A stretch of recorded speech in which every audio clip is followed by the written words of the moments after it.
think where man's glory most begins and ends, and say my glory was I had such friends. Welcome to Fresh Perspectives in Poetry. I'm M.B. McClatchy. In this episode, we'll look at the value of having mentors in our lives. I'll share with you some lessons learned from mentors in my own life, and in particular, I'll share with you lessons learned from a very special poet and mentor, Seamus Heaney. Many of us write poems without much formal training. As one critic and poet observes, unlike other arts, writers often associate poetry with feeling, but not technique. And yet, as the great painter Picasso reminds us, we learn from the pros not to become lifelong apprentices, but to forge our own master works. Learn the rules like a pro, so you can break them like an artist. How many of us enjoy a game of tennis, a round of golf, swimming, or even tossing around a football? And yet, in the world of sports, we watch the pros. In football, we wait for the perfect pass, or in golf, the perfect putt. In my case, I played tennis, and Chrissy Everett's signature two-handed backswing was something I practiced as a young girl on a public tennis court for whole weekends. Sports make us think about form and technique.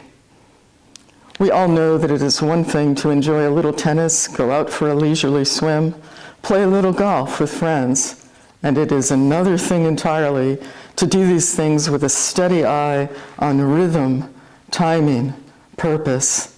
In other words, doing these things with an interest in grace and exceptionalism. The pros can teach us how to take our game to a whole new level. But it can never be simply about technique or form. In the end, the pros, our mentors, should be teaching us much more than technique. They should be teaching us how to stay in the game. For poets, how to write poems so they are truly ours, and so that they are as good as we can make them. So where can we find our mentors, and what can they teach us? As a young girl growing up in a shipyard town south of Boston, my earliest mentors were my elders and my neighbors. First-generation immigrants, Portuguese and Italian, who trained my ear to hear the music in language, and whose stories taught me to hear the power of rhythm and the importance of timing. At 10 years old, I met a brilliant fourth grade teacher who ignited my imagination with the stories and verses of Robert Louis Stevenson and the rebel spirit of Thoreau. In my teen years, my mentors were plucked from a roster of poets that high school English teachers introduced me to, Keats and Yeats. My first teenage romance was with a Welsh poet, Dylan Thomas. Although Dylan Thomas did not know I existed, and we never met, I had met my match in this poet. The sounds in his verses of his fishing village and his shipbuilding town were the sounds of my town. And when I heard these sounds in his verses, I felt as if the material of my own life had been affirmed as material for a poet. In high school, I came upon a Russian poet named Yevtushenko. In his resistance poems against Stalinism, I saw for the first time the high stakes that can be linked to writing poems. It had not occurred to me until then that a poem could be a crime against the state. In my teen years, I came to loving reading other people's mail, poets' mail, that is. There was no internet, but there was a city bus to take me on weekends to a library in the next town. I spent whole afternoons reading letters of Keats and Yeats. Yeats's heartsick letters about a beautiful Irish rebel, Maud Gonne, an unrequited love that fueled his poems. Keats's letters to his editor, anxious about the life of his ode on a Grecian urn, more anxious than he was about his own imminent death from tuberculosis.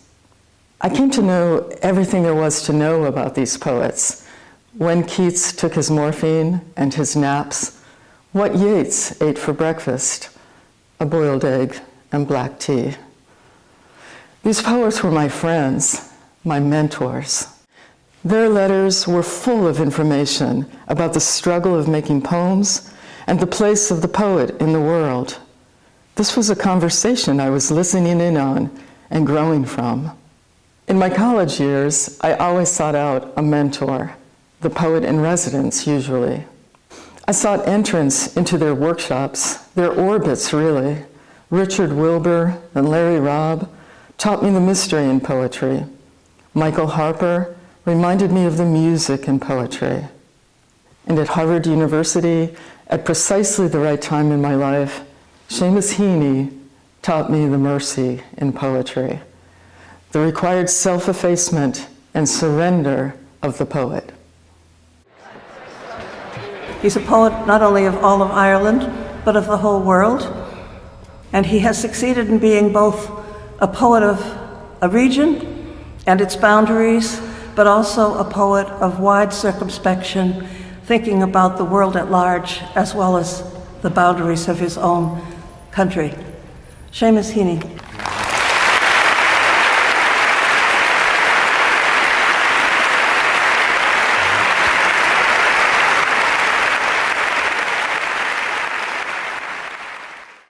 This is the first time I've gone public, if you will, about my mentorship with Seamus Heaney. In 1995, he had won the Nobel Prize in Literature. This award placed him in history. It placed him in a rarefied roster of other poets who had also become Nobel Prize recipients. Some of the world's greatest poets, W.B. Yeats, T.S. Eliot, Pablo Neruda, Pasternak, and Samuel Beckett. Seamus was also the author of 11 books of poems, as well as a translation of the epic Beowulf and parts of Virgil's Aeneid. During his lifetime, Seamus was already identified as one of history's greatest poets, and yet he was one of the humblest of human beings and the most self-effacing poet that I'd ever met. Famous Seamus was his self-deprecating name for himself. Of the few of us who had the good fortune to be mentored by him, very few of us used his name in gatherings. It was a kind of name dropping that if you knew Seamus the man seemed distasteful.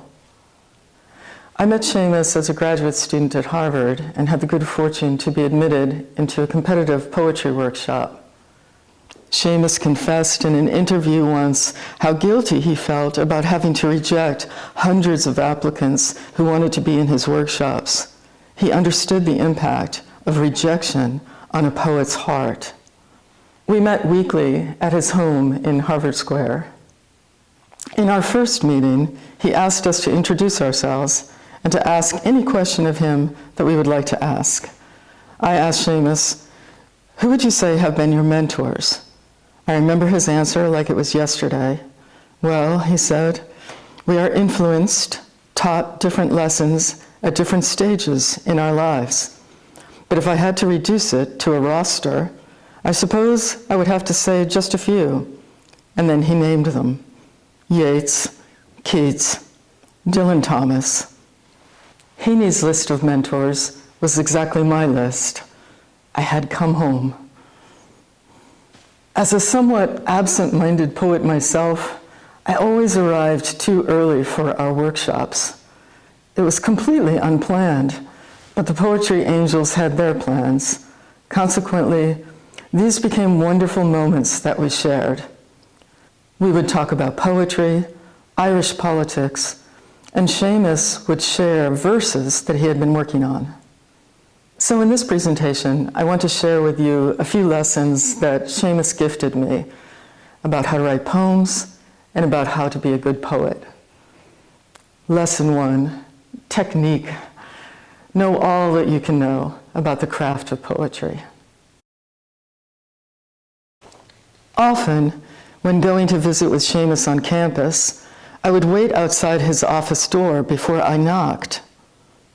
I would wait until he stopped thumping his foot, thumping out iambics and strophes.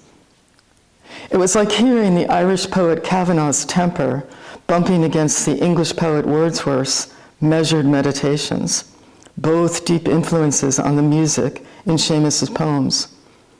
And inevitably, precisely at the moment when my knuckles would tap the door, he would start thumping again. In workshops, Seamus would listen to us as we read our work. He would lightly tap his fingers on the arm of his chair. When the reading was done, he would ask the poet, "What was the beat you were aiming for there?" Or, "Did you want Spencer's Alexandrine? Is the Fairy Queen the right pitch for your modern American voice?" The majority of these graduate students were training to become professors in literature rather than poets. But Seamus's questions were a poet's questions. You could smell the grist in the mill. I had never found myself more delighted to be instructed with such kind authority. This was a poet talking to poets.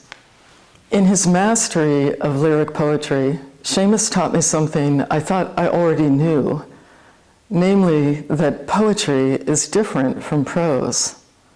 How so? The poem, he said so often, should capture our true lives without producing the documentary. It should make the essence of a moment resonate. The poem should have an aura and a presence at once. Poetry, Seamus insisted, must mark time and at the same time become timeless.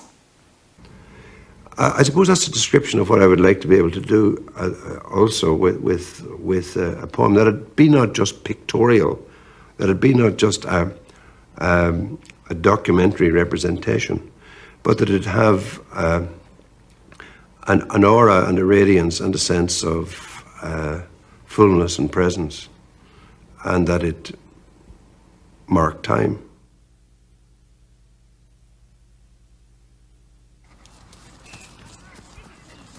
We marked the pitch. 4 jackets for 4 goalposts. That was all. The corners and the squares were there like longitude and latitude under the bumpy ground, to be agreed about or disagreed about when the time came. Declan, Martin, Aidan. And then we picked the teams and crossed the line our called names drew between us. Gareth, Mark. Forward. Back. Back. Forward. Midfield. Youngsters shouting their heads off in a field as the light died, and they kept on playing, because by then they were playing in their heads, and the actual kicked ball came to them like a dream heaviness, and their own hard breathing in the dark and skids on grass sounded like effort in another world. It was quick and constant, a game that never need be played out. Some limit had been passed. There was fleetness, furtherance, untiredness, in time that was extra, unforeseen, and free. Lesson 2, be authentic. Trust your own experiences.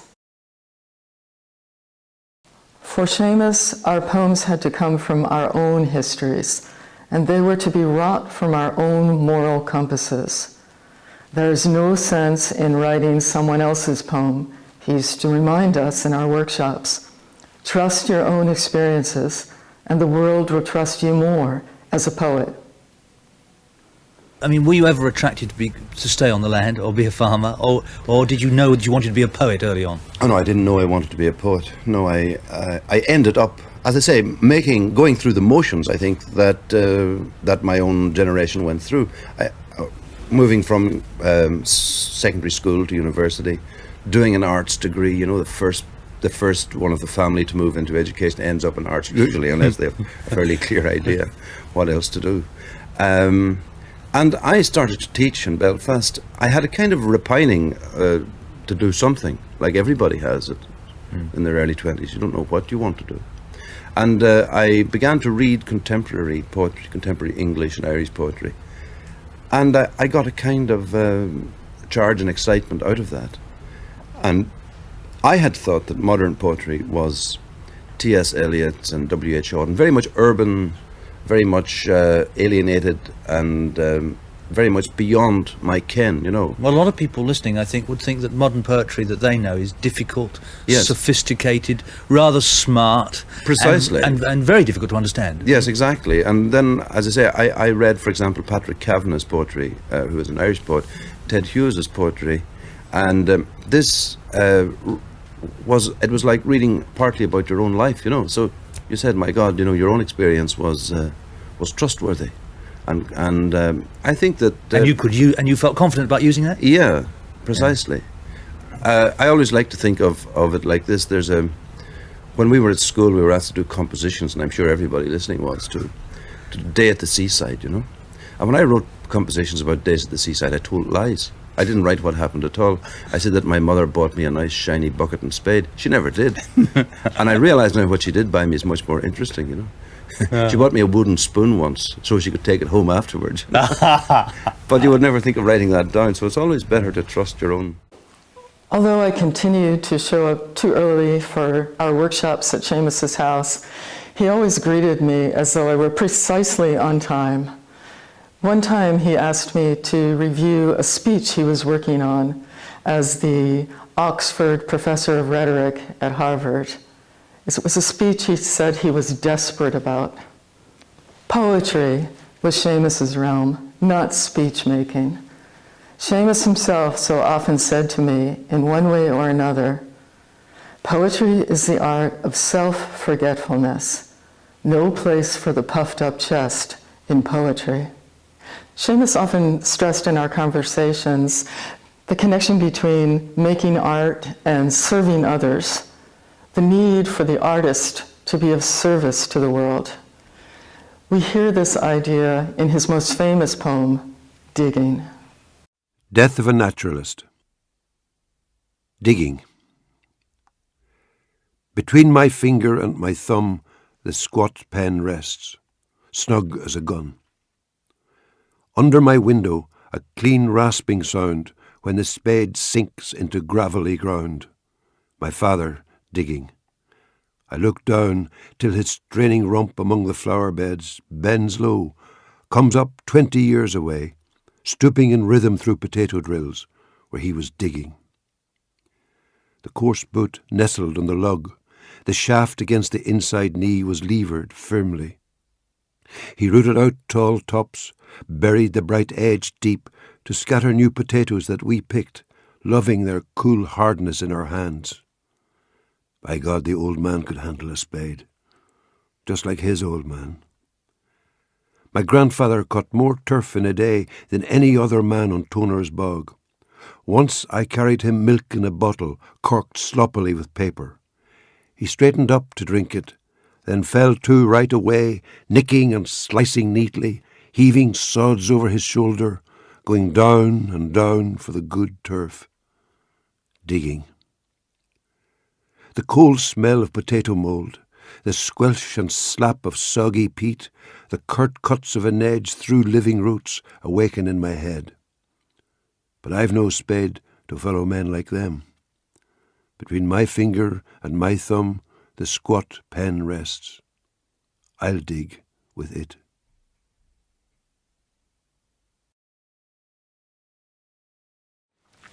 On one occasion, Seamus had been invited to do a poetry reading at the University of Florida in Gainesville.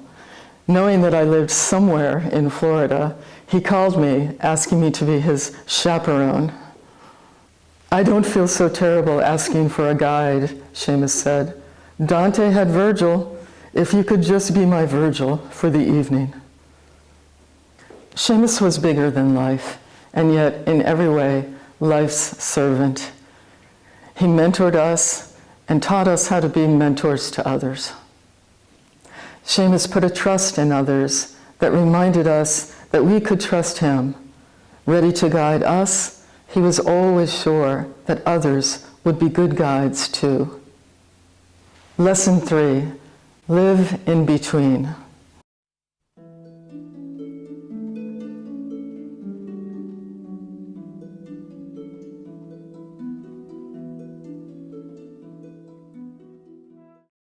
Seamus lived most of his life as a Catholic in Northern Ireland, an Irish Catholic poet in an occupied country. The expectation put upon him was that he would become a political poet, a poet of resistance. Seamus chose to live in between the tensions of politics and poetry, and while many of his poems address political events, he nevertheless chose a higher ground for his poetry, one guided by his own moral compass. It is worth noting that Seamus was awarded the Nobel Prize in Literature not as a figure of the Irish resistance, but for, quote, works of lyrical beauty and ethical depth, which exalt everyday miracles and the living past, unquote. On one occasion, I asked Seamus about his sense of obligation to speak for the Irish Catholic in Northern Ireland. His response was typically demure. Well, he said, the poetic consciousness should never be occupied. You have to keep it clean, he would often say. You've got to keep yourself clean. At the time you were in Belfast, obviously the trouble started again in 1969.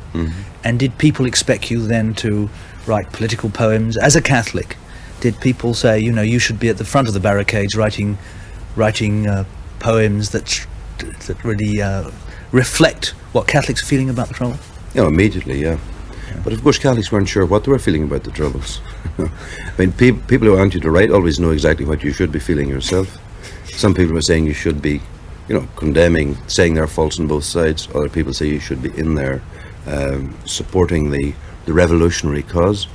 And all the terms used, violence, revolution, peace, they're all mined with double takes. And I mean, if one person says peace, if the Provisional IRA say peace, they mean one thing. If the peace people say peace, they mean another thing, you know. If one side says reconciliation, they mean one thing. I mean, the whole thing is a matter of duplicitous language. Not that the people know they're being duplicitous. I mean, when Ian Paisley says democracy, he means majority rule and no power sharing, you know. For Protestants. Yeah, and, you know, I mean, so you got, I mean, and I think this is where the poetic responsibility resides, in keeping the thing clean and in keeping yourself clean. Seamus often reminded us that poetry is the art of going inward, not outward. He loved to quote Yeats, the poet whose legacy he would follow in history. When we argue with others, we write prose. When we argue with ourselves, we write poetry. Lesson 4, how to pair whiskey with beer.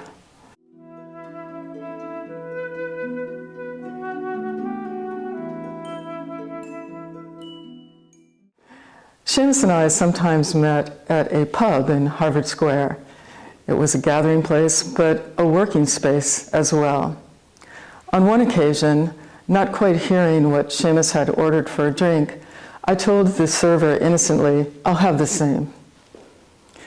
My face must have told the story when she delivered 2 tall draughts and 2 shots of Porter's Irish whiskey. Seamus just laughed and said he thought he'd met his match. In these pub meetings, Seamus would casually ask me if I brought anything to read.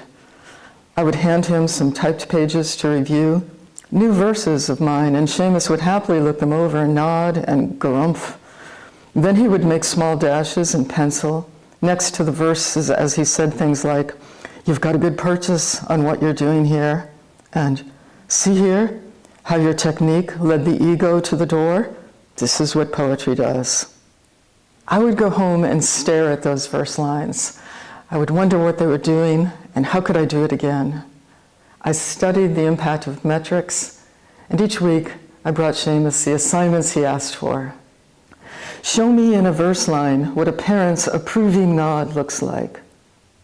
What about the sound of imminent news? How would you march that out metrically? The nervous pulse. What Seamus wanted was the tone and sound and beat, but not as an academic exercise, but as a poet living in the world, listening to the sounds of the human pulse and the sounds of the world around us.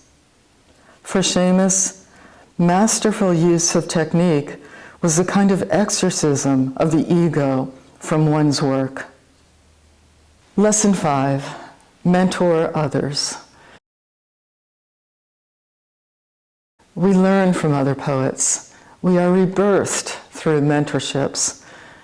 Seamus's mentorship for me taught me not only how to write better poems, but how to be a better poet. Seamus was a candle that simply burned out. He gave of himself like no other mentor I knew, never self-promoting, never self-protecting.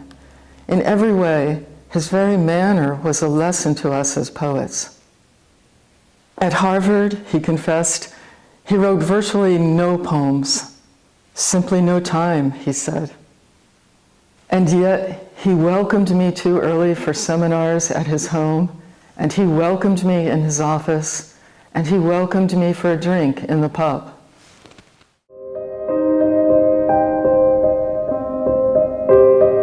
You dwell in your dream world, in your fantasy, in your unconscious, and also you dwell in the wide awake, up and at it world of day to day.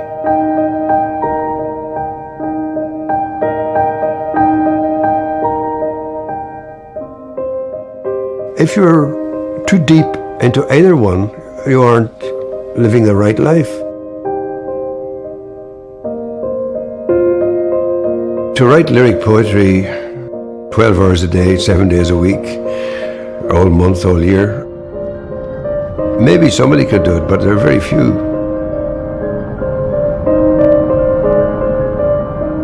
I always had this notion that you earned your living and your poetry was a grace. The work of the poet, he reminded us again and again, is not simply to write verses, but to live in the world. I hope you enjoyed this presentation. I look forward to hearing your comments. I'm M.B. McClatchy.